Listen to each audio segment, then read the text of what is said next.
Big Brother, mainstream media, government cover-ups. You want answers? Well, so does he. Live from Austin, Texas, broadcasting worldwide, it's Alex Jones.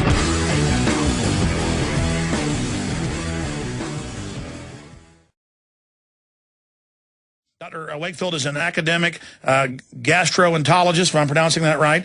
He received his medical degree from St. Mary's Hospital Medical School, part of the University of London in '81. One of the fourth generation of his family to have studied medicine at the teaching hospital. He qualified as a fellow of the Royal College of Surgeons in '85, and '96 was awarded the Wellcome Trust Traveling Fellowship to study small intestinal transplantation in Toronto, Canada. He has made a fellow of the Royal College of Pathologists in 2001. He has published over 140 original scientific articles, book chapters, and invited scientific commentaries. And it goes on in the pursuit of possible links between childhood vaccines and intestinal inflammation and neurologic injury in children. Dr. Wakefield lost his job in the Department of Medicine in London's Royal Free Hospital, his country, his career, and his medical license. And the website is callous-disregard.com. And, of course, he knows Jenny McCarthy and, everybody else has been speaking out against this. But here he is to be able to put it on the record for folks out there what's really going on, what the real science is. Dr. Wakefield, thanks for joining us. Alex, thank you very much. Great pleasure to be here. Absolutely. Well, tell us about your research, what you discovered, and what they're trying to do to you right now. Well, first of all, for your readers and your enlightened viewers who will already know, the allegations made against me by the British freelance journalist Brian Deer are completely false. They're completely false. Not because I say so, because the documents say so. And you've been kind enough to put my book out there in the past and recommended Callous Disregard, which meticulously takes every one of his allegations, dissects it, and offers a coherent answer that completely rejects his position. Now, the allegations that he's made are over a year old. So why have they now been rehashed? Why have they now been put in front of the media again in a desperate attempt to stop valid scientific research into safety concerns about vaccines? Because that's what this is about. It's about taking the messenger and shooting him because it doesn't fit with their agenda. It compromises their policy, it compromises their bottom line, and they do not want to hear about it. As you rightly point out, there are a whole host of scientists around the world now who have reproduced these findings. Perhaps more importantly, Alex, the people have spoken. Last year, they did a survey at the University of Michigan. 25% of people, parents, believe that vaccines cause autism. Now, that's despite an extraordinarily intensive, expensive, and elaborate campaign against me and against parents who believe there's a problem, a public relations campaign. This year, I've just been sent a document showing that there's a local poll in Ohio, a popular poll showing it's now 61% of parents believe that vaccines cause autism. Now, whatever the respective merits of those polls, what they tell us is that that public relations campaign has failed. It's failed because the problem is real. The parent's story is correct, and it's up to scientists and physicians like me to investigate it to the best of our ability to determine what the truth is.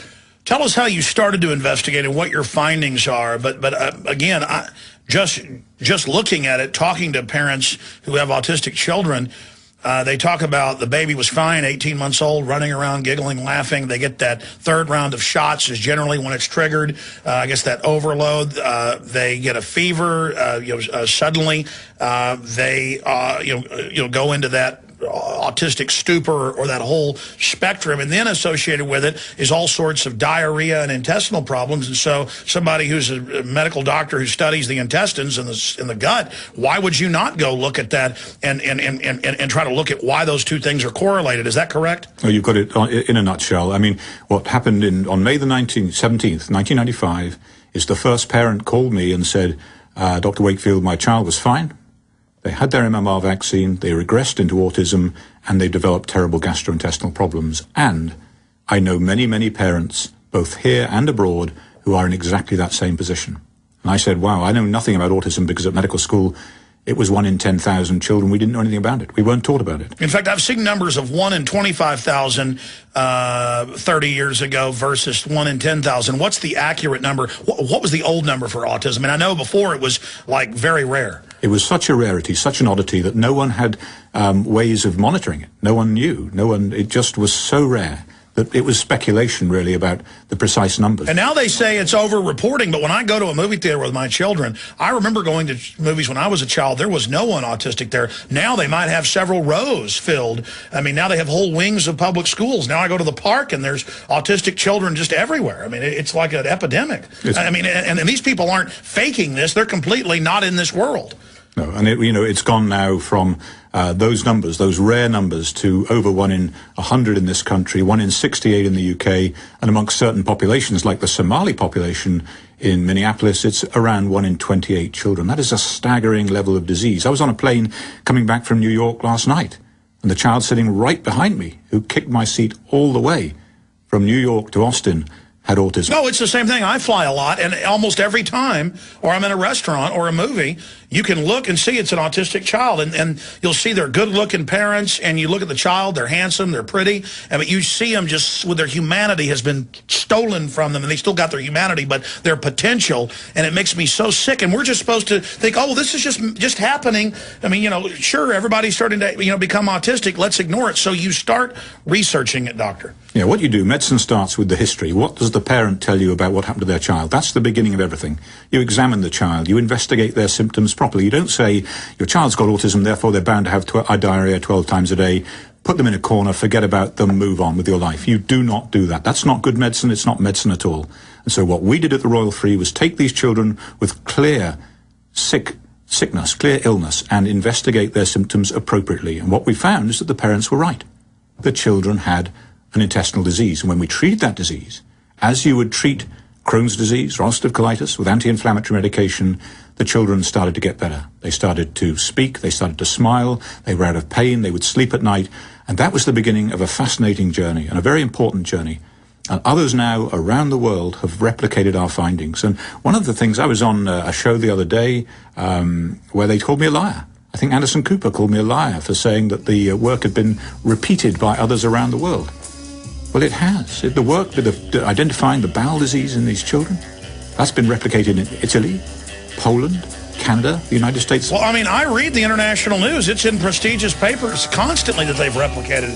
And then they just call you a liar. Stay there, doctor. I want to come back and get into some of those that have replicated it and how this PR campaign is backfiring on them. We'll be right back. Stay with us.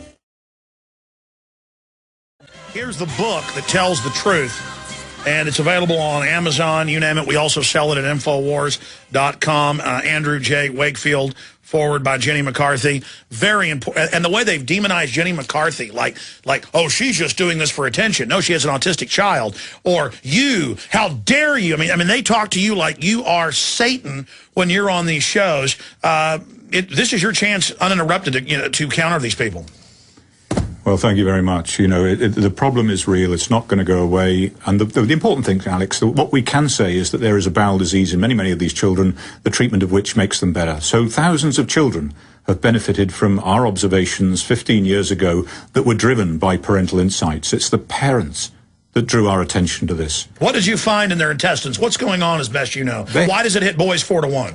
4 to 1, we don't know why boys, but this is in common with a number of neurological and psychiatric disorders that they seem to affect boys. Now, it's interesting that estrogen protects the brain.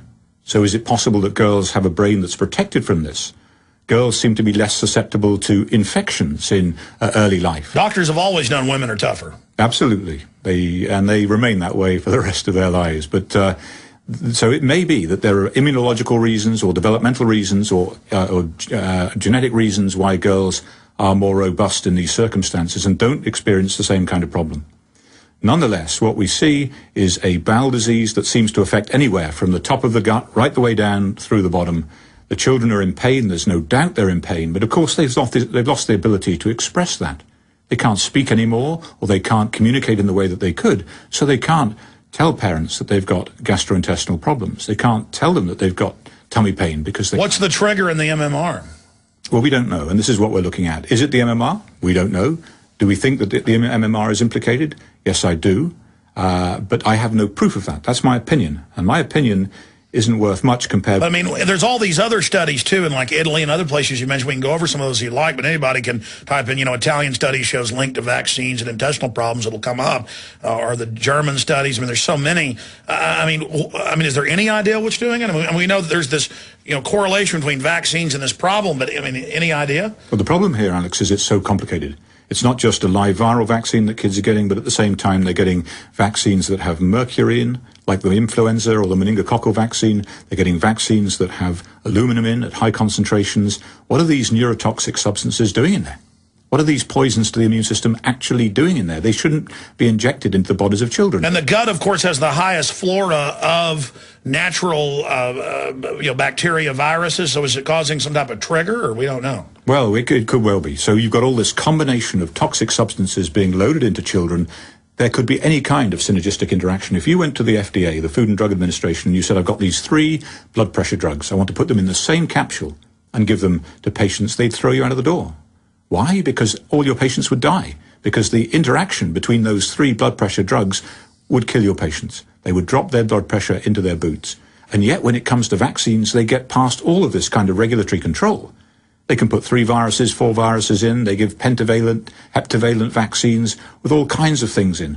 And there is no proper regulation of safety standards for vaccines. Beyond that, the manufacturers are not liable. So it's a great market. Why would you not get involved if there's no liability and only profit? And now most of them are being made in China. Now, I didn't know that. I mean, yeah, a lot of the vaccines are being made in China.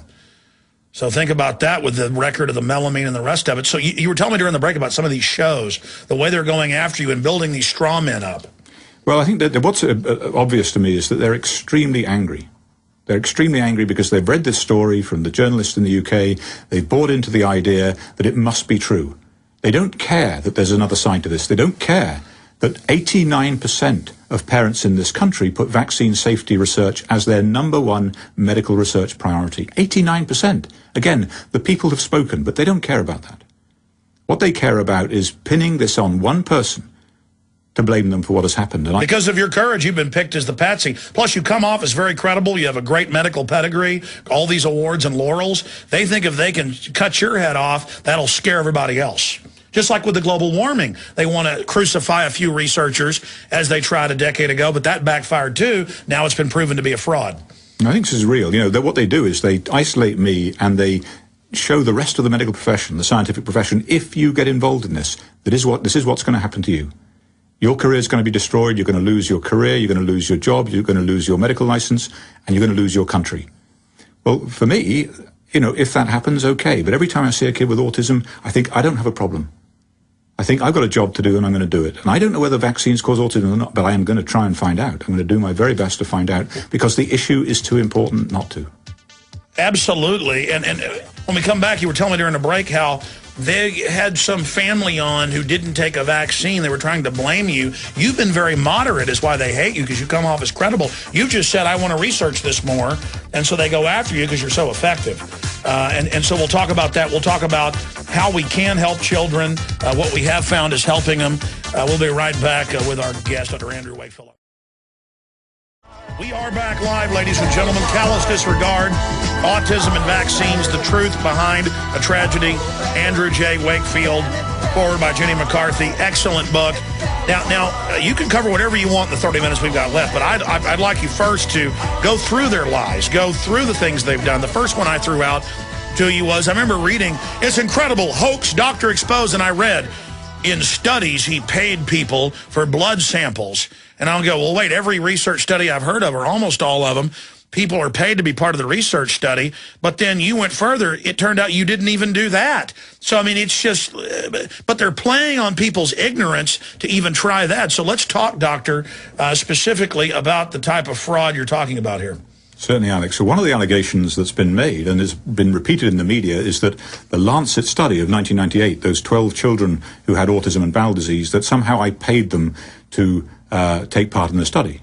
Nothing could be further from the truth. They were clinical patients seen at the Royal Free as part of the National Health Service, and they were investigated according to their symptoms. I paid them nothing at all.